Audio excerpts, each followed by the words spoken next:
tonight, like sometimes I really spend a lot of time,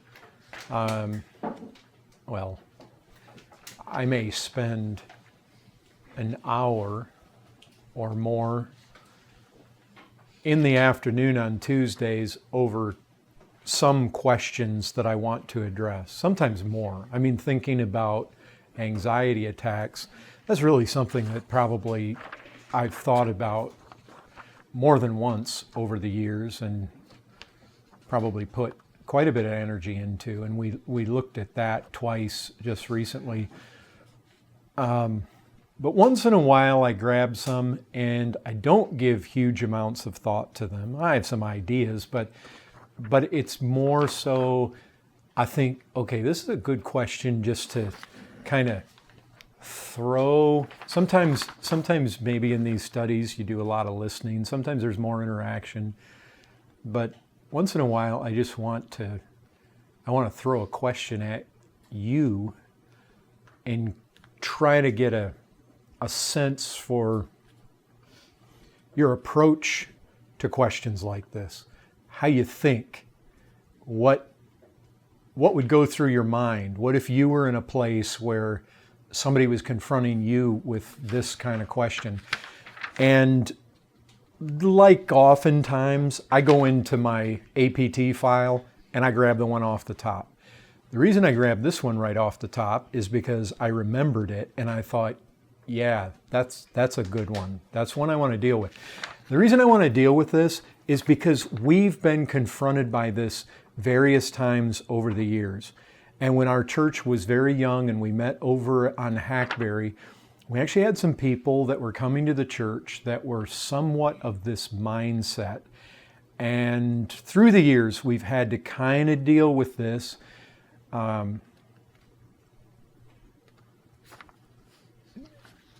Anyway, I want to throw this question out to all of you and just get you all thinking. So let's just look at it.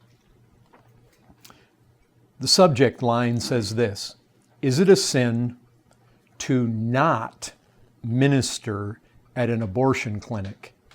I was recently told this. In other words, they were recently told that it was a sin if a Christian does not do this. Is it a sin to not minister at an abortion clinic? I was recently told this. The person used verses such as the Great Commission and verses on loving your neighbor / the least of these. And although I agree that it's a noble and very needed ministry, I have a hard time saying it is sin to not be at the Planned Parenthood's abortion clinics, at Planned Parenthood and abortion clinics directly. There are many people near and dear to me who have protested churches, signs and all, for not protesting at abortion clinics. So you got people protesting churches. Instead of standing out in front of the abortion clinics protesting, they're actually standing out in front of churches and they're protesting the churches because they're not out in front of the abortion clinics protesting.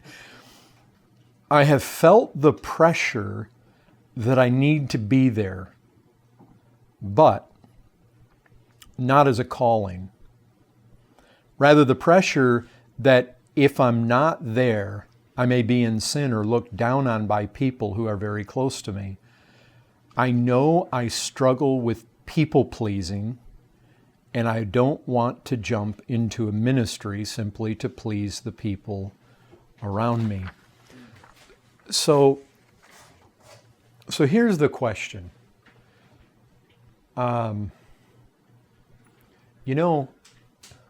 Oftentimes it can be very helpful in approaching any situation, any question, to try to put yourself on the other side. In other words, never to create a straw man. Straw man is basically when you set the argument up in such a way that it's very easy for you to win the argument. You often find that when you're actually bringing a person of the other position into the argument goes a little bit different than if they're not there. If you're simply presenting the case and you're representing people on the other side of the argument, it tends to go quite a bit different if you actually have somebody on the other side of the argument. Because oftentimes they have thought through their case for something, and they have reasons and they have arguments sometimes that there can be a measure of persuasion there. Just let me ask you this. Let's say you were in a debate class, and if you took debate in high school, my high school didn't have it, but I know some do.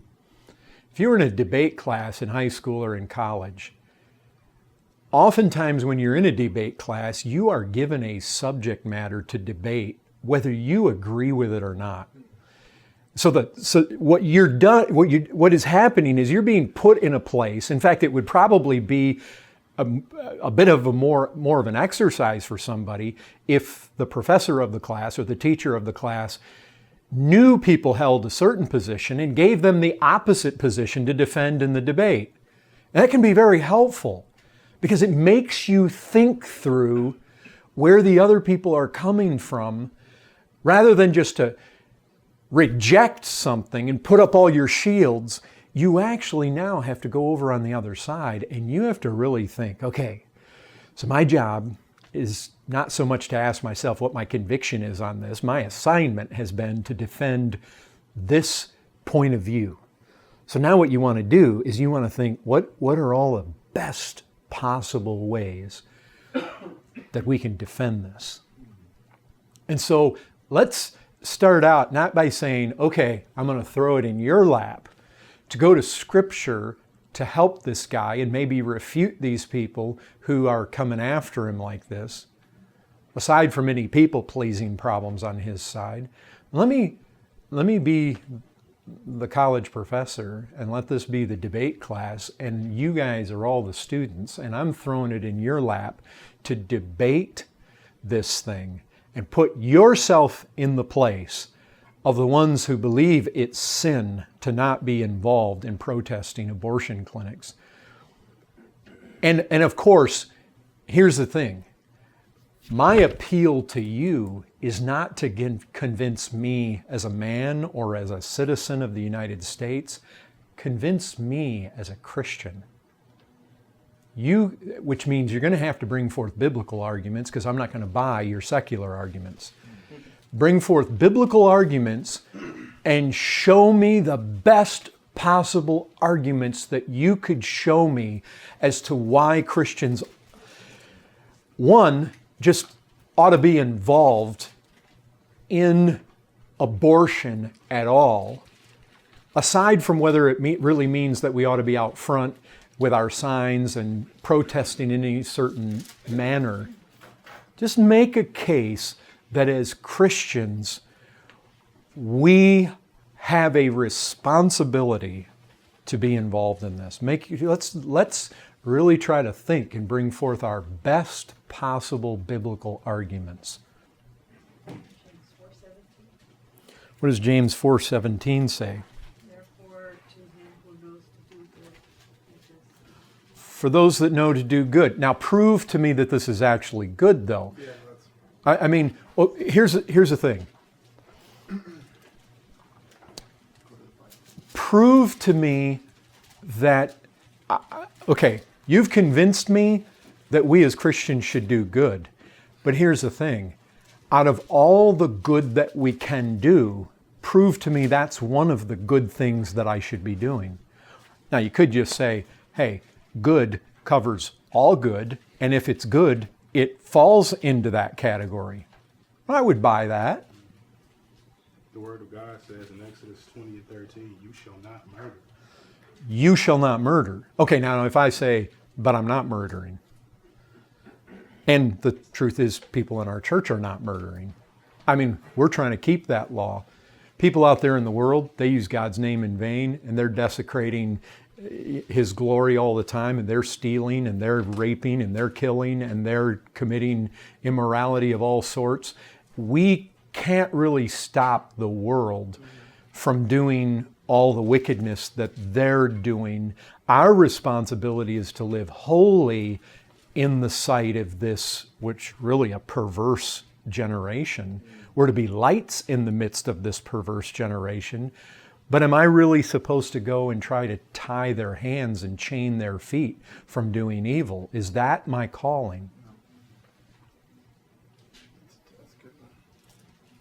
I would say in Titus 3:14 it says, "And let our people also learn to maintain good works, to meet urgent needs, that they may not be unfruitful." And I'd argue this is one of the most urgent needs our country's facing, is this abortion crisis. So I agree. I was driving to go pray yesterday morning, and I turned on AM talk radio, and some guy, supposedly conservative, calls in about, this potential pick for the Supreme Court. And the guy said, abortion isn't even the big issue. Gun rights and all that. And I thought, what is he talking about? We're murdering our children in this country. Are you going to tell me these other things trump that? But you're right, an urgent need. Are there urgent needs around us when it comes to children being murdered? Isaiah 1:17. Yeah. It says, "Learn to do good, seek justice, reprove the ruthless, defend the orphan." Defend the orphan. And of course, visiting the widow and the orphan in their affliction. Now, here's the thing. Piper has made the argument. Which is more to be defended? A child with no parent or a child with a parent that wants to kill it? Mm-hmm. Which is truly the more needy? So we are to visit the widow and the orphan in their affliction. Any other arguments? Psalm 82:4, rescue the weak and the needy, deliver them from the hand of the wicked.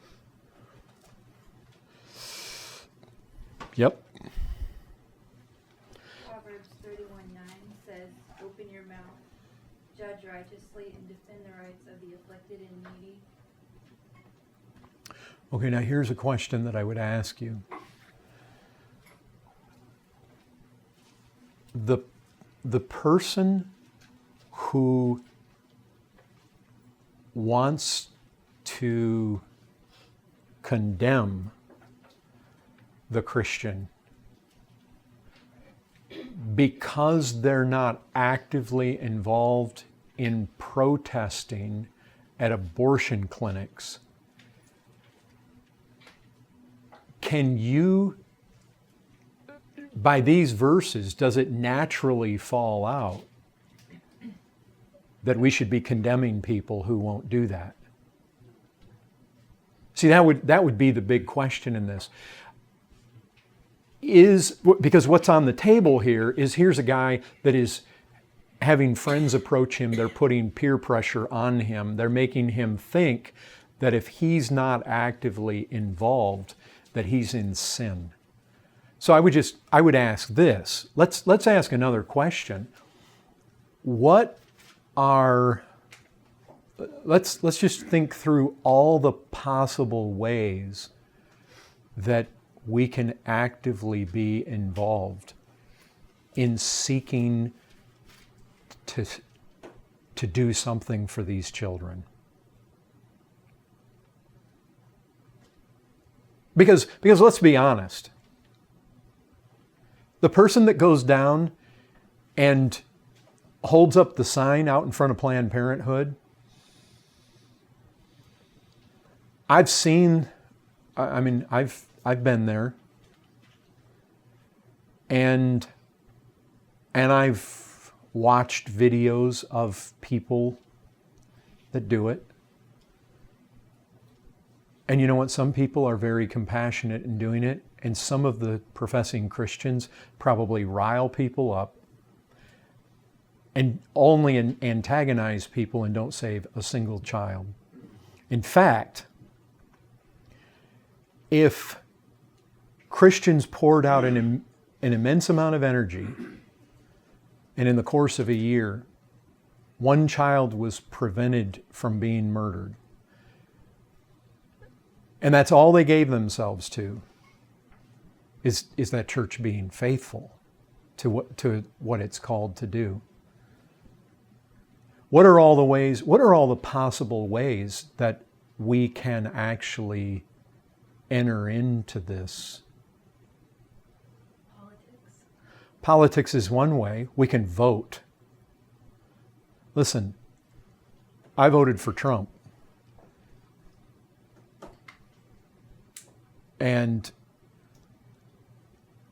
one of the primary things that I was hoping for was that he would put conservative justices.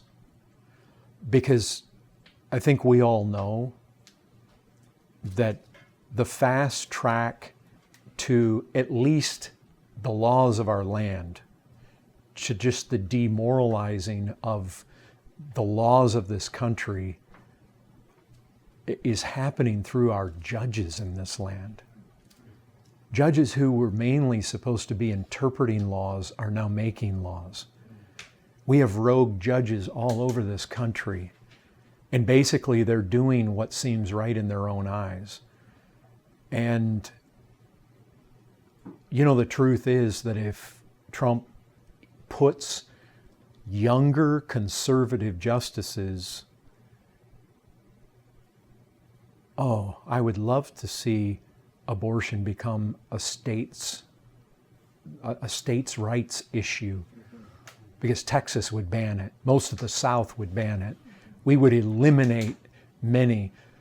So if you don't vote when you have an opportunity to vote, to let your vote be heard in these things, I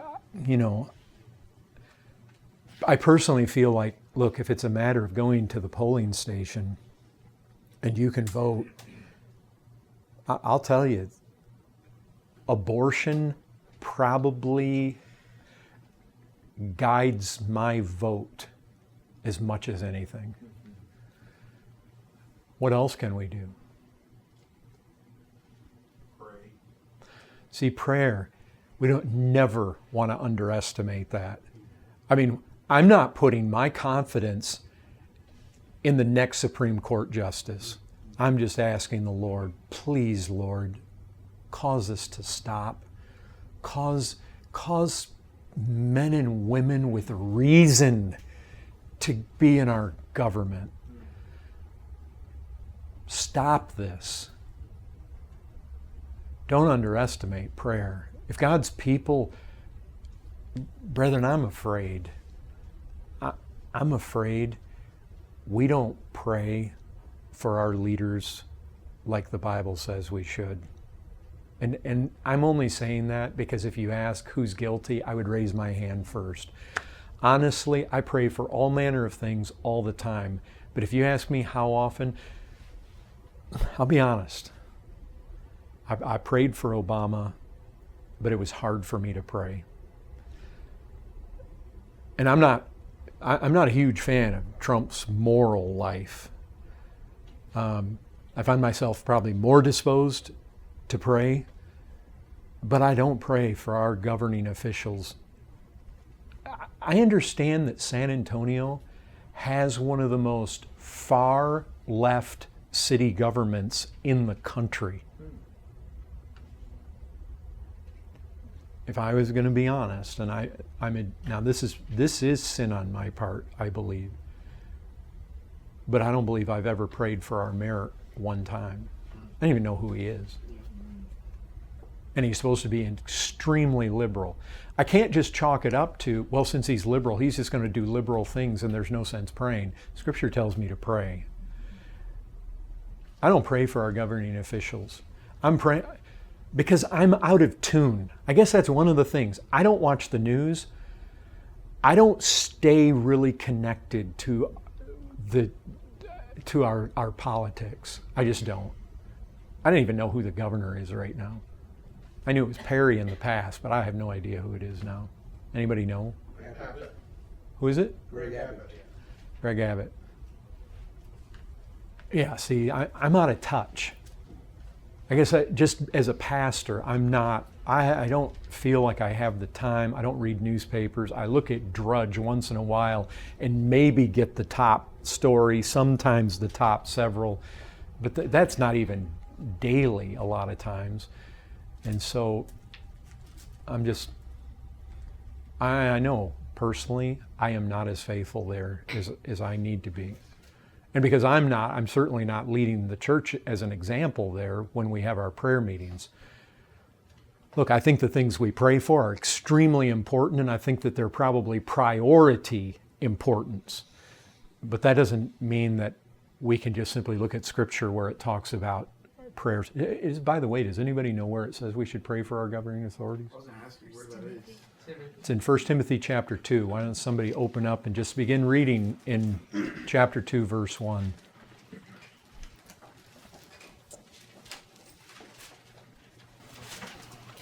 First Timothy what? Chapter 2, verse 1. Whoever finds it, just start reading.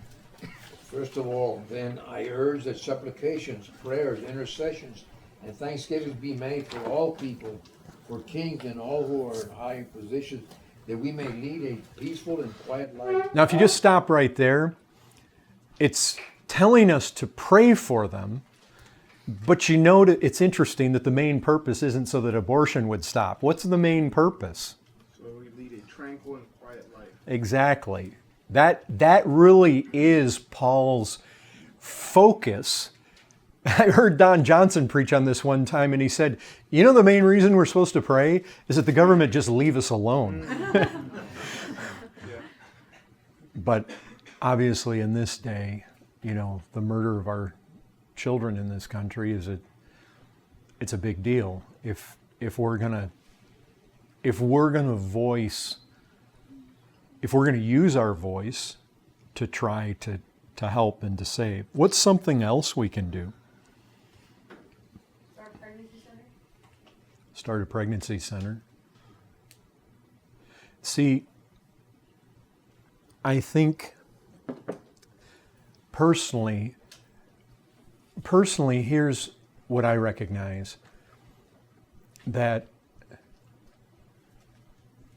I can perhaps get a mother to not abort her child. That child grows up lost and dies and they perish. Mom grows old, doesn't abort her child, but doesn't get saved and dies and perishes. That's really the objective of the Great Commission. You see, these people were claiming the Great Commission. But I would say this, the main objective of the Great Commission is to make disciples. And my heart as a pastor would be that in whatever manner we try to prevent women from killing their children, we're trying to point them to Christ. And see, that's the joy of all joys. The victory is had if a mother's converted and now because she's a Christian, she won't kill her child.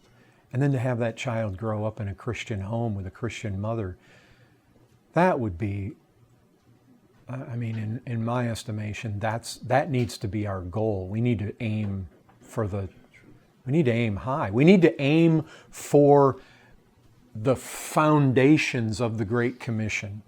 The Great Commission isn't simply to rescue children irregardless of whether disciples are made. You can't make the Great Commission say that. The Great Commission is about going into all the nations. And let's just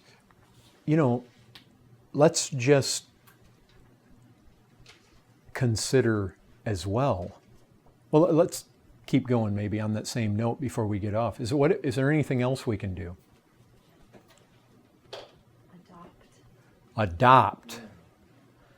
That's a big one. How does adoption help? You gives the mother another option. Gives the mother another option. Because a lot of times, what's the options that the mother's faced with? Especially if the husband or the boyfriend has basically abandoned them, which happens a lot. They feel incapable of raising a child. They feel incapable of raising the child, and what are the alternatives? Just kill it. Kill it, or put the child in the system, basically. Still weighs on their conscience, even with that, about putting the child in the system. But if you have Christian parents that come along and the parent has a good feeling that the child's going to get a good home, it can be easier.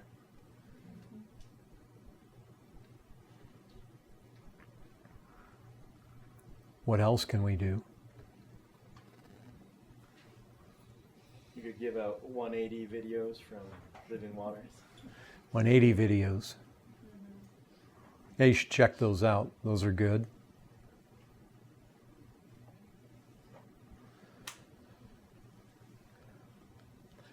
What if a church only gave itself to that and they neglected evangelism?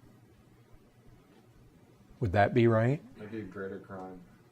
What if a church only gave itself to that and didn't consider itself with sex trafficking in India? It's like, where do you draw the line, though? Because there's so many issues. There's so many different things. That's an issue there when it comes to justice, and when it comes to love, and when it comes to needs in the world. See, one of the realities that we need to face is children in the womb are not the only area of need in the world. It's one area, but it's not the only one. And that's where I would fault people that are in this abortion fight, and they fault. Here's the thing. You know what? If you got a church that's doing nothing, then I think somebody has a right to say, wake up.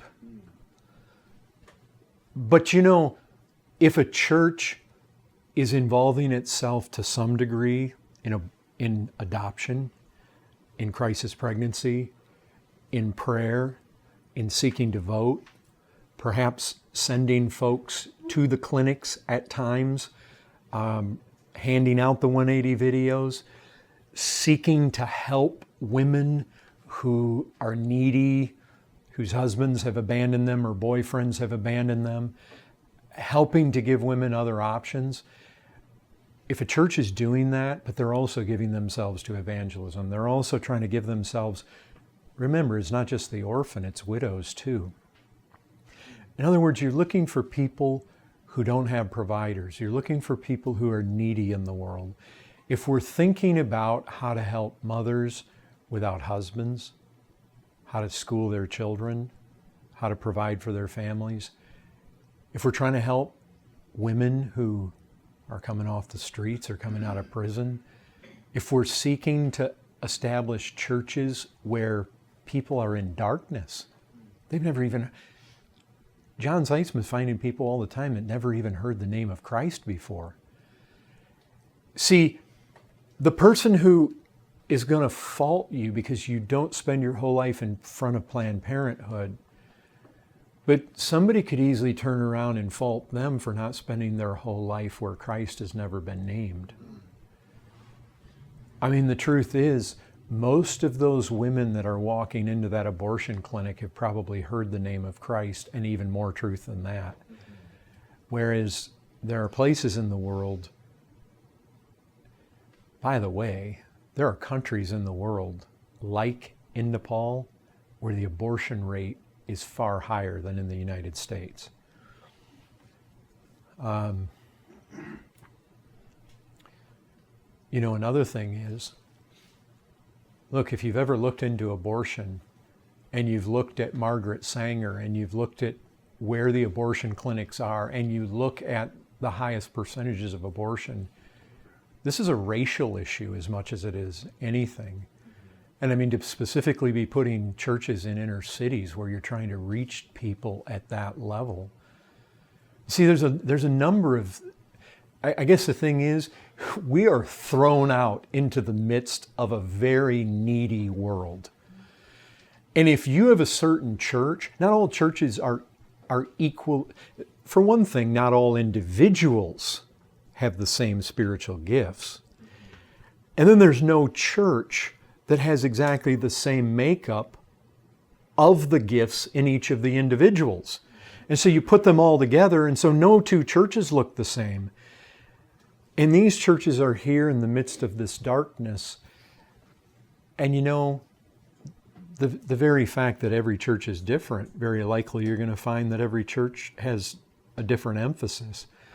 And I would say that as long as we're striving, prayerfully striving, to be trying to be a light in this darkness, and we're trying to reach out in all the different directions, you know, there's only so much we can do. We only are people, and we're only living right where we are, and we only have the gifts we have, and we have the time allotted to us. We have the spiritual gifts.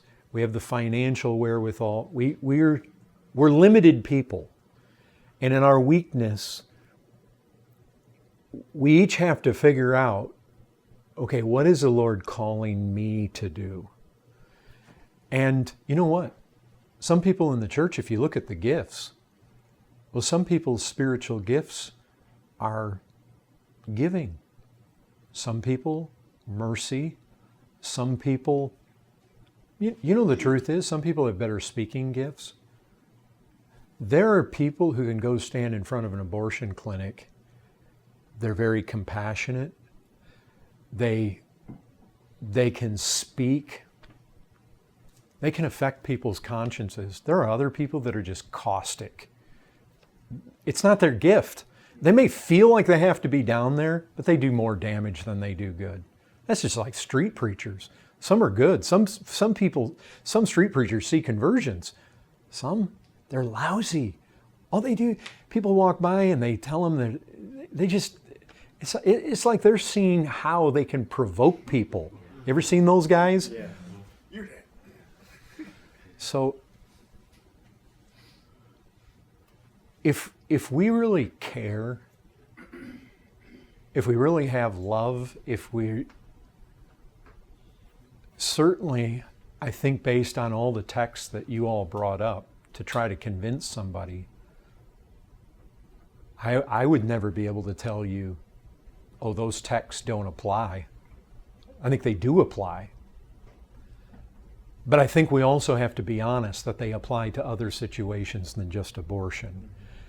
And there's a big needy world out here, and each one of us has to try to figure out where we fit in. It's like John over in Nepal. Some of the people he works with, they may be trying to plant a church. Some of the other people he works with, they're trying to rescue these girls from the sex traffic. Not everybody he works with is trying to rescue. See, I love it as a church when we've got people in our church who are involved in the abortion clinics and they're going. I like that. And that we have people that have a heart for crisis pregnancy. I like that. And that we have people in the church that have a heart to be on the streets evangelizing and going door to door on our east side and evangelizing. And that we have those that are willing to be down in Saltillo starting a church there and reaching out to the poor Central Americans and everything.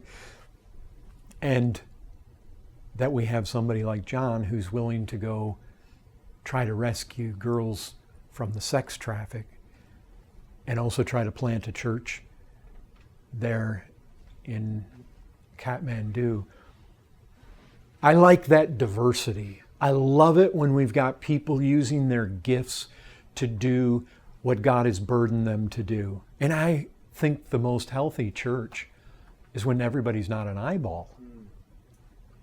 If the whole body was an eyeball, well, where's the nose? Where's the ear? Where's the foot?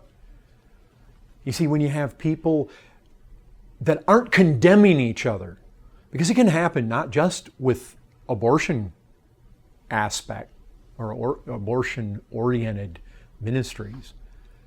It can happen with regards to evangelism. You can get some people in the church, they're just not really comfortable. Oh, now they may pray, they may give, they may have gifts in certain areas, but they're kind of traumatized by, the idea of going standing down in front of the wherever and preaching on the street or even going door to door. The idea of it is just like, they're not comfortable. But that's okay. Not everybody's the same. Not everybody's wired the same.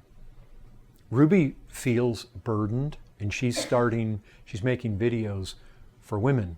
She wants to help equip women. I'm not faulting her because she's not rescuing sex trafficked women over at the Nepali border. I mean, God has her where God has her. And I'm not faulting the Wilkinsons because they're not working with Trevor Johnson in New Guinea. And I'm not faulting them because they're not in Africa. Because the reality is we can all be in one place and we need to use our gifts as best as we're able. And it's not just a gift thing. There's also just different burdens. Two people may have the same gift, but one person has a real burden to use it over here. Like, I don't fault Carolina because she wants to pour into East Side kids rather than go stand at the abortion clinic. Because see, she's trying to impart the gospel to needy children. And that's a healthy church. But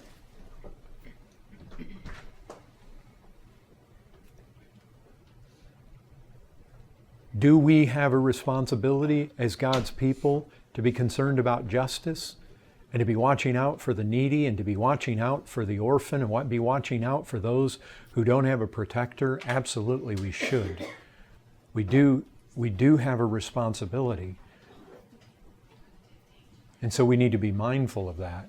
We need to be mindful of the things that we can be doing, we should be doing.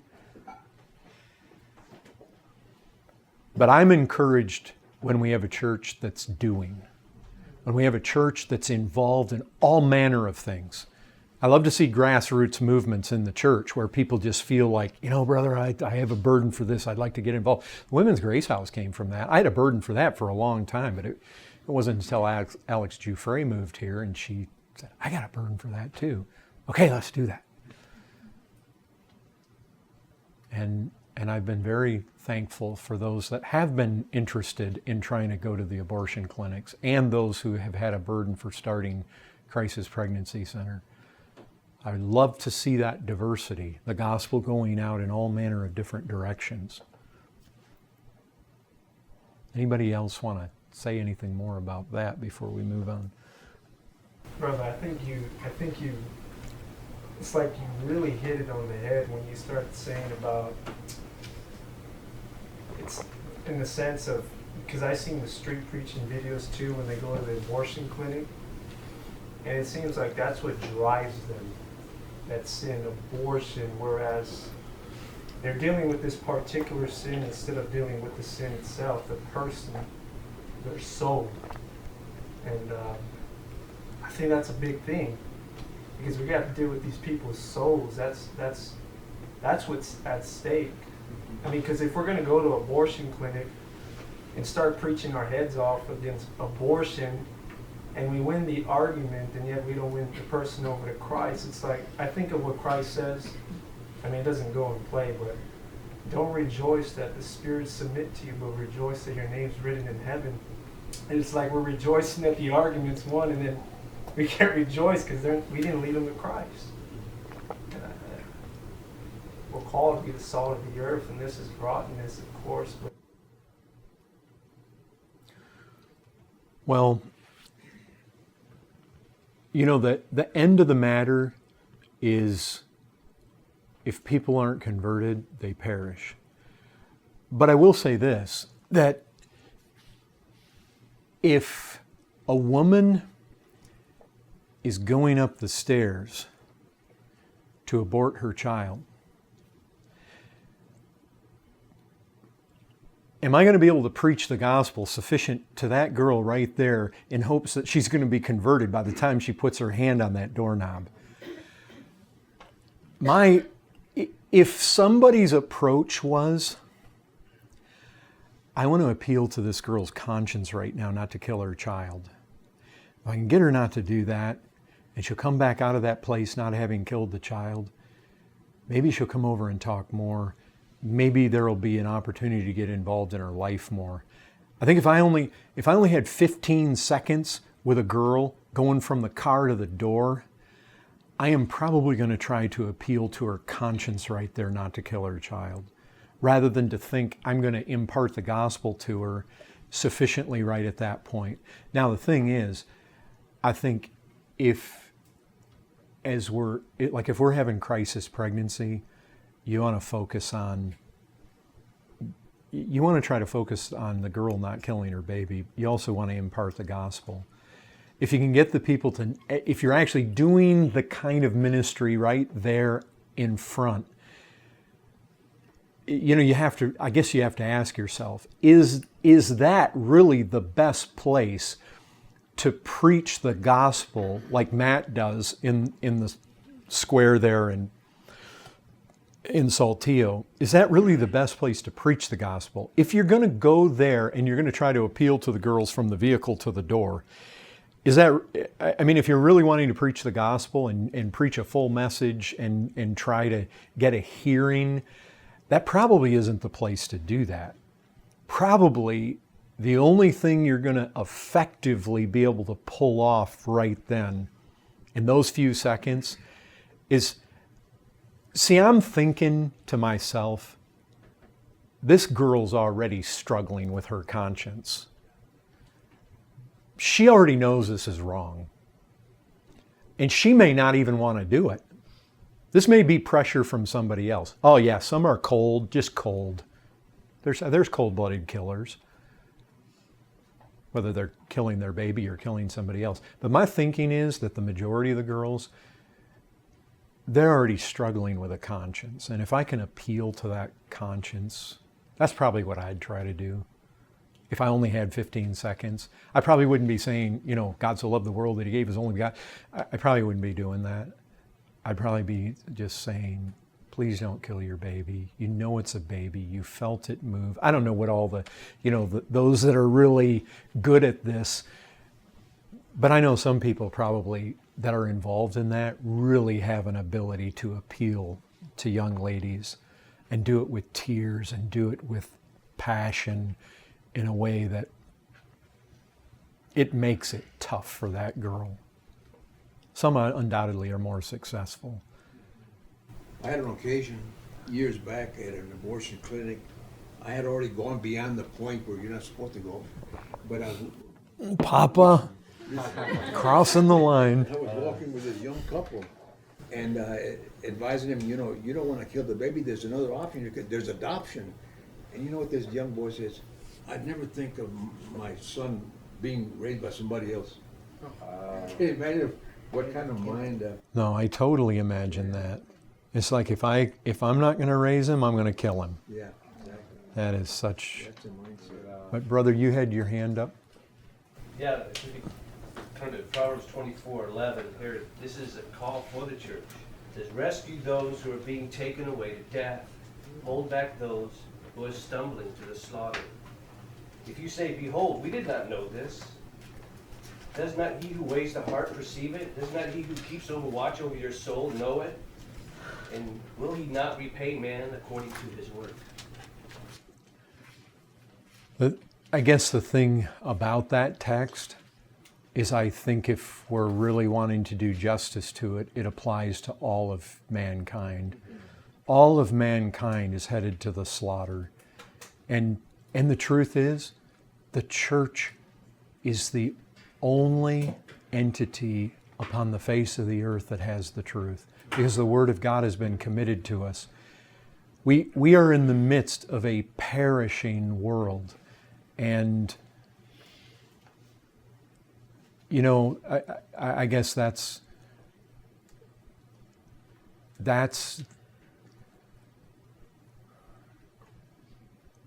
like the watchman on the wall. And we don't want people's blood on our hands. And the thing is, there's danger coming. And we're the watchers. And we know that the storm is coming. We know the enemy is coming. We know that the city is going to be besieged. We know there's danger. And we're the only ones. Nobody else upon the face of the earth is going to sound the warning call. The mouth of hell is swallowing people. And we know they're perishing.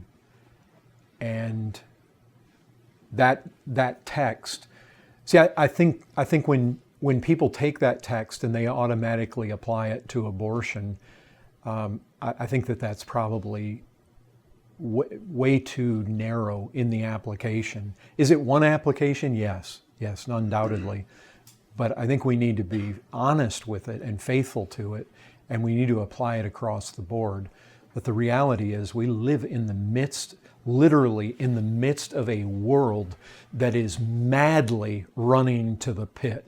They are perishing. They are, we're in the midst of a world that is in the control of the evil one, and it is perishing. And the wrath of God abides upon it, and their time is short. And hell is moving, death is coming, and if we don't sound the alarm, there's no one. Now, there may be other churches like us that have the truth, but God's people, Jesus said, that Spirit was going to be given, and we're going to be His witnesses. Well, that first generation's gone. This is our generation. And in our generation, we're the lights of the world. We're the salt of the earth. And if we're not, there's no one else that is.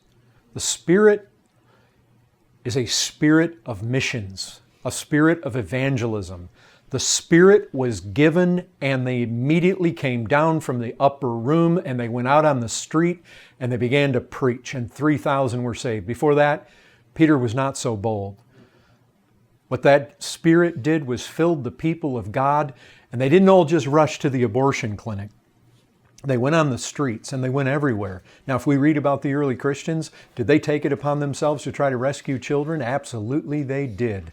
In those days, there was abortion, but in those days, it was much more just the father gave the thumbs up or the thumbs down. They'd put the child out, and typically you had people that harvested those babies.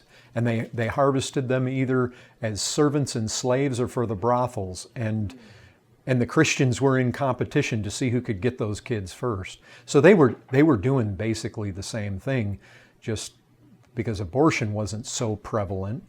They didn't have the medical practices that we have today, but the Christians were still there trying to rescue those children.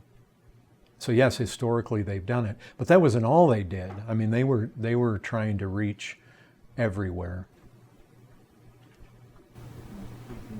I think one thing that comes to mind is where we're talking specifically like specific ministries, abortion, sex trafficking, but I think even taking it simpler to where we're being the salt and the light to people that we're surrounded every single day and making ourselves available. Because to your point where the girl that's already walking up those stairs to the abortion clinic, while we don't know everybody's what they're going through in their trials, but if we just make ourselves readily available to our neighbors or the people that we interact with at work that we know are not believers and speaking the truth in that sense, there's so much more impact because they can see we're the salt and the light and they can feel the love from us. It's the truth that sets people free. And that's what we are to do. We are to be the propagators of truth. The truth will set people free. The truth of God's Word. Anything else on that one before we move on?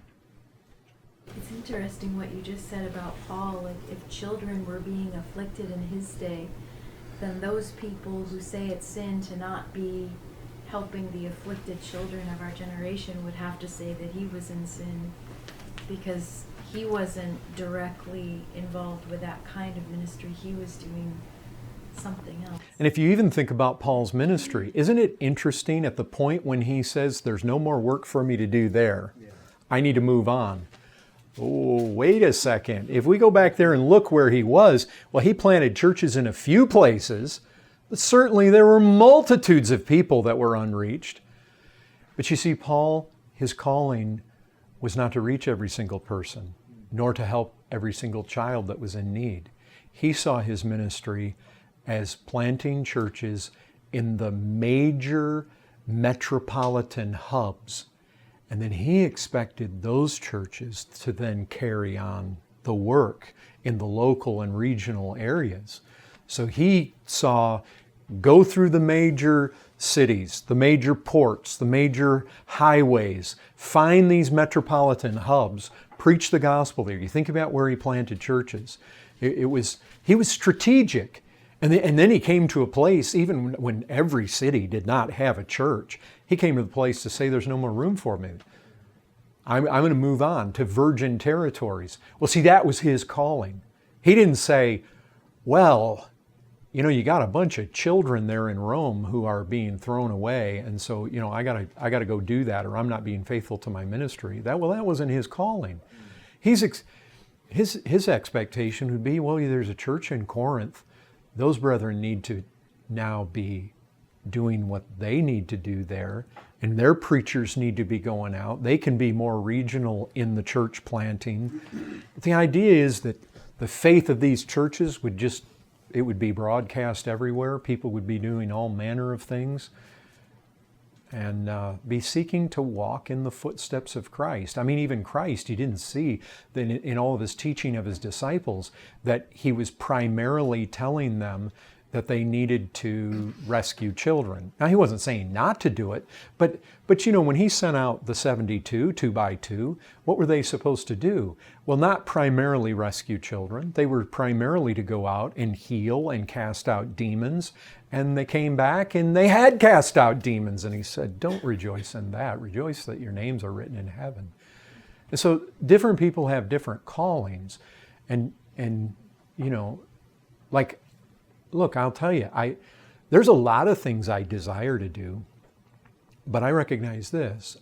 I recognize that one of my primary callings is to pastor Grace Community Church.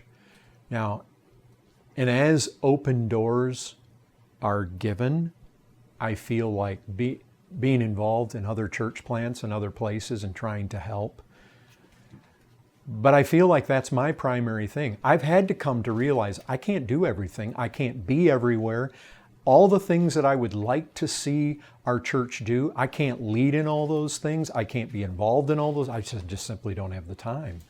And I think we're all like that. We're all somewhat limited. We can't do everything. So what we need to figure out is what is it that we should be doing? I think that's like in Acts 6 where the apostles they laid hands on 7 so that they can go on and continue doing the work that they started off doing. Yeah, because we're supposed to visit widows and orphans in their affliction. Well, here we're widows, and they're saying it's not right that we serve tables. That's important. You know what that means? That means whether it's serving widows or serving orphans, for some people, it's not right to do it. Why? Not because it's wrong in and of itself to do it. It's wrong for that individual to do it because his calling is something else. What were their calling? Their calling was primarily to be given to the Word and to prayer. And some people's calling is that. It's not to stand out in front of an abortion clinic all day long. It's to be in the Word, it's to be in prayer, and it's to pastor God's flock. And that's just a reality. And if you look at those words in Acts chapter 6, they specifically say, when it comes to ministering to the widows, they said, it is not right that we should do it. Is it something that needs to be done? Yes. Is it something that the church ought to give itself some attention to? Absolutely. But does it mean that everybody in the church needs to be doing it? No. Some people, yes, but not all people. Maybe not even most people, but some. And I think that's the way it is with all the needs that we're faced with. I rejoice when we have some people given to all manner of needs in our society and in our church. I think that makes for a very healthy church. But I thank God that we're blessed and that our church, we do have different ministries, people being called to the jail, to the prison, to Mexico and all places, you know. Different people have different gifts and different callings, and as we grow in numbers, we continue to spread out, and now more need for elders, and that's a blessing. And I really hope in the future that I hope what we're experiencing right now is just the initial trying to get our feet wet experience with the crisis pregnancy. I really hope. I mean, I see on the horizon potential, which makes me, I mean, I have an expectation. I really want that ministry to succeed and become a real tool for reaching the East Side and reaching young ladies. And I'm hopeful. I know it's getting kind of a slow start, but I am hopeful that maybe in the course of time that we really see some things happen. Anything else on this? How would you address these people who are protesting church members and almost placing this burden upon Christians and almost having like a puffed up view of this is, looking down at others who aren't in the doing the same ministry and being divisive? Or I mean, if you want to be sarcastic with them, you could fault them for not being involved in the sex trafficking in India. If you wanted to be sarcastic, but the reality is there's reality to that. I mean, I think the thing to do is just to emphasize to them that what they're doing is they're ignoring many of the things that God very clearly indicates that we need to give ourselves to. And I think that narrow view in faulting other people is they're basically doing what God has not done. I mean, they're faulting people who God may not at all be finding fault with.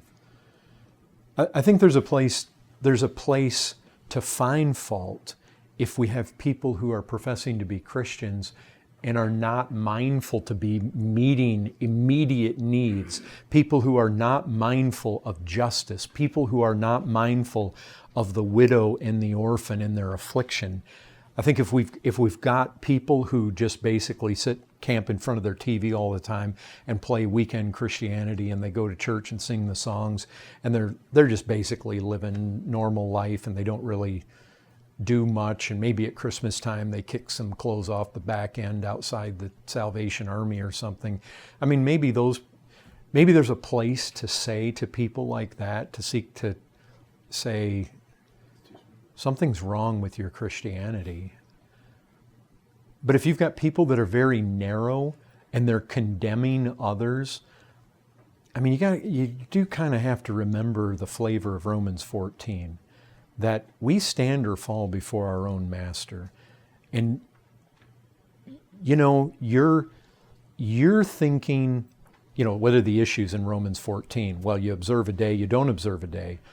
Well, it's kind of like being involved in a ministry and not being involved in a ministry. Okay, you're involved in a ministry to the abortion clinic. I'm involved in a ministry to Saltillo. Or I'm involved in a ministry overseeing God's flock. Or I'm involved in a ministry that's involved with sex trafficking over at the border of India and Nepal. You see, the thing is, you're called to a ministry. I'm called to a ministry. Who are you to stand as a judge and judge me? I mean, that's what Romans 14 is saying. Don't judge me, because don't judge the church, because the church isn't one huge eyeball or one huge foot. The healthy church is described in 1 Corinthians 12 has eyes and arms and ears and feet, and it's got all these different pieces and parts. And so why are you fighting? Don't fight your allies. Don't spend all your time I mean, use your energy wisely. I don't think it's a wise use of energy to just spend all your time condemning professing Christians. Rather, go out and do what you feel like God has called you to, and let others do what they feel like God has called them to. And, you know, is there a place to try to encourage people? There is a place in Scripture to try to stir up people to love and good works. But the thing is, if the way to stir up people to love and good works is not to condemn them. That's not the best way to encourage people, to bang them over the head and tell them that they're in sin because they're not specifically devoted to the ministry that you think that they ought to be devoted to. But, you know, I would just tell people that, you know, go do what you think God has called you to and leave God's people alone, other than trying to stir them up. You could invite them to go with you, but if people are feeling like, you know, I don't feel so comfortable with that ministry, I don't really feel like that's my calling, I don't think you can be a person's conscience in that area. You can't be the Lord and judge people. They'll stand or fall. But I mean, I ask myself, is our church doing enough when it comes to abortion? I feel that. I mean, I feel that this is a huge issue. Our country is covered in the blood of its children. How many millions, tens of millions since Roe v. Wade? Their blood screams the guilt of this country. And so I do ask myself, about all sorts of things. Lord, are we giving enough attention to Ecuador? Are we giving enough attention to Nicaragua? Are we giving enough attention to Ireland? Are we giving enough attention to the flock here? What about our people falling through the cracks? Are we giving enough attention in this area or that area? I mean, I feel that pull in all these different directions, but sometimes it's abortion. It's just, okay, are we doing enough? What more could we be doing? I mean, I think that. I mean, sometimes I feel I feel the anxiety of being in the midst of a world that is just, we're surrounded by needs. We're surrounded by darkness. We're surrounded by people that are perishing. It's like, are we faithfully trying to reach everybody in our city? Are we faithfully trying to, I mean, this is one of the things you're talking, I mean, Leanne was talking earlier about, you know, hoping to get to that point in their life where they can maybe do more traveling. But I said the problem with traveling is that every place you go, you come away just recognizing all the needs. I mean, you come away from Poland and it's like, oh, they need to do this and they need to, I mean, there's so many, it's a dark country. You never saw a Catholic country like Poland, not even in Ireland, not in Mexico. This Poland has got to be, you know, Pope John Paul II, and of course, Krakow is where he's from, and we went there, and you talk about, you never saw a more Catholic country. They are perishing. That country is dying. 99.9% probably are perishing in their Catholicism. So, I mean, yes, we have children being aborted, but you have Catholics that are perishing. And you go to Ireland, the needs. I mean, yeah, I feel like I left part of myself in Ireland. I go to Ecuador, wow, the needs. Go to Nicaragua, they terrible needs. I'm going to be up in a few weeks in Portland, and you look around and it's New England, and it's like, this is dead. Mona text, who's going to go to Europe? Europe is becoming Islamic, and it's I mean, all the churches are closing and mosques are coming up in the place, and atheism is gripping all the people of European descent. And who's going to go? It's becoming the United Arab States over there. And then you got the Middle East is saying, come over and help, come over and help, come over and help. And nobody comes. And he feels like, you know, who's coming? Why aren't people coming? I've been saying for how many years that we need help. And she throw Dan in a room with the people with these rabid people about abortion. Who's going to win the fight? Right. Come to Lebanon. Come to the abortion clinic. I mean, duke it out. Who's right? Oh, the needs are everywhere. And people are perishing, and there's darkness, and Islam is dark, and we're in the darkness. But you know, the glory is, many of us in this room have been rescued. And we've been given the truth, and we've been given the light. And the last thing we want to do is sit on our rear ends when we've got the remedy. And so wherever we're going, we need to be going. Whatever our calling is, we need to make sure we're living up to that calling.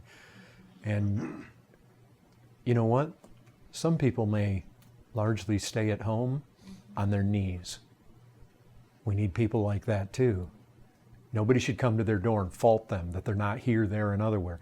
I remember years ago, Charles Leiter told me about Leonard Ravenhill, and he told me, you know, some days he'd pray 8, 10 hours or something, and what are you going to do? Show up at his door and fault him for not being at the abortion clinic? Or for being in Lebanon, for that matter? No, I wouldn't fault him. We need prayer warriors, and some are called to that. What about the guy that feels like his gift is to give, and he feels like he needs to primarily give himself to working because he knows that the whole Christian machine needs financing, which it does. And so he feels like his gift is to give. You're going to fault him because he's at his job rather than being in Lebanon or in front of the abortion clinic? Well, I don't think you can fault him. Do you think what Jesus talks about in Matthew 18 kind of applies to this, where they're telling them that this guy is over here casting out demons in your name, and he's like, and they're saying he shouldn't be doing that shit, we're going to stop him, and he tells them, it'd be pretty much it's better off if you have a millstone placed around your neck if you go and stop him from going and doing, because I mean, essentially I see that this guy is exercising the gift that God gave him, and they're attempting to stop him. Jesus said, look, if they're with us, yeah, they're not against us. And his calling, I mean, what was he doing? He wasn't over there rescuing kids. He was over there casting out demons. And so Jesus didn't say, what are you doing? You're not rescuing children. Actually, is there a place? You see, that's another thing. I mean, again, traveling around Europe one time, I mean, Charles was talking about, he saw a lot of demonic deliveries through Conrad Merle in the days when Conrad's ministry was flourishing. And he told me one time, as pastors, he said, if you can deliver somebody in the church from demons, he said, you know what I told him? He was talking about our responsibility as pastors to do that. And I said something, and I don't know how serious I was in saying it. I think I was serious. But I said, but brother, I don't ever want to be like one of the sons of Sceva. And he rebuked me soundly. He said, brother, you are not a son of Sceva. Well, you know who the sons of Sceva were? They were the 7 sons of one Jewish priest named Sceva, and they were lost. You remember what the demon said? Jesus I know, Paul I acknowledge, but who are you? In other words, Charles was rebuking me because I'm not like one of those lost guys. I'm in the camp of Paul and Christ. And he was just saying, look, if you've got the ability to deliver people from demonic harassment and you don't do that, that's not loving. And I thought, well, that's true. And some people's calling is more of that. And we have to acknowledge that gifts given in the church are like that. Ruby and I thought about adopting various times, and it seemed really evident that every time we tried, the Lord shut the door. But then you get some families in the church, the Butterbaws and the Medinas, and God has very evidently opened the door. And I love it. I mean, I love that there's adoptions, and I love that there's people that do have a burden for the abortion aspect of things in our culture. I just want I want us to be people of burden. I want us to be people who are seeking to be light, people who are aggressive in this darkness, to be light and salt, in whatever capacity you feel primarily called to, just recognizing we're not all called to the same thing.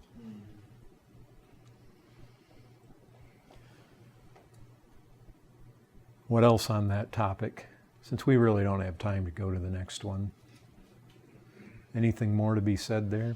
I guess I mean, I don't know how much you can comment on it, because if you're aware or not, but there is like a group like Abolish Human Abortion who like has gone not to like just the dead churches or like that are not doing anything, but like faithful churches who do preach the gospel, who are like doing evangelism and whatnot, and they've protested in front of like these churches, like faithful churches that and like they've gone there like calling them out, and you know everything you said, it almost like they're not really heeding, and even in like a condemning attitude. Like I've heard like this group like say things like the church is responsible for these millions of like children that have been killed, and it's all like the church's fault, and like placing blame on the church. I guess like do you see that as divisive behavior and you know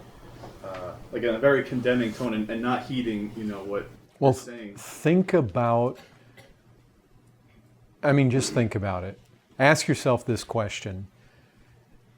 Are they accomplishing what they seem to be wanting to accomplish? I mean, let me ask you this. If their real goal is to do what Hebrews 10 says, to stir up God's people to love and good works, are they really accomplishing that by that means? No. I mean, they're not. If a group like that came outside our church and began to do that on a Sunday during service, and they were trying to interrupt our service and be a huge distraction out there, I mean, I would just ask, do you really think when they get to the end of their life and they stand before the Lord that they're going to be able to give a good account for that? It's like it's kind of like the guy in the church that he doesn't like what a certain church is not doing. And so all he does is spend all his days complaining about it rather than saying, hey, I see a need in this church and I'm going to try to meet it. I see a place in the church where, yeah, they're doing a lot of things, but I see kind of a gap over here and I can fill that. And the person that joyfully goes in there, you know what, other people start looking at that and they see the example and they see him cheerfully serving, and they may say, brother, what are you doing? I want to do that with you. Whereas if the guy's just scowling all the time and it's like he's condemning and you don't do what I do. You're subpar. You're less than me. It's like, go away. You know, you're not encouraging me to do anything but stay as far away from you as I can. I mean, just look, I'd like to see fruit in the things that I do. And so last thing there are times when I have thought, you know, well, sometimes at the coaching of my wife, you know, if you approach them this way, this is not going to be good, which I admit I need such corrections and coaching at times because my wife has many more social skills than I have. But you do kind of get to a place, if you're wise, where you say, you know, when I do it that way, it doesn't work. So I'm going to quit doing it that way. It's kind of like this. I think some people feel like the church needs to be beat up and God has called them to be the hit man. And so they're going to go beat up God's people. And they feel justified, even though there's no fruit, they feel like they're in the right and they're going to keep doing this. But it's like, please, if this is really what you think the church should be doing, why are you not spending your time going and doing it yourself? I mean, think about all the time you're spending here doing this. While you're doing this, I should be picketing you because you're not doing the same thing that you're telling me I'm supposed to be doing.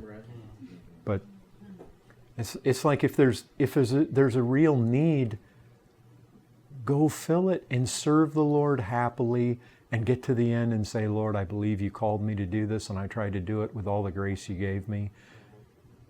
Because look, I can jump up and down and cheer and praise God if God were to give us women or even men who had the ability to speak powerfully to the consciences of those women from their car to the door. I mean, I would love that. The idea of people in our church where you have a mother and a child and it's like, this girl was converted because we went down there and here she is and here's her child. And I mean, that makes me want to shout for joy that that would be the case.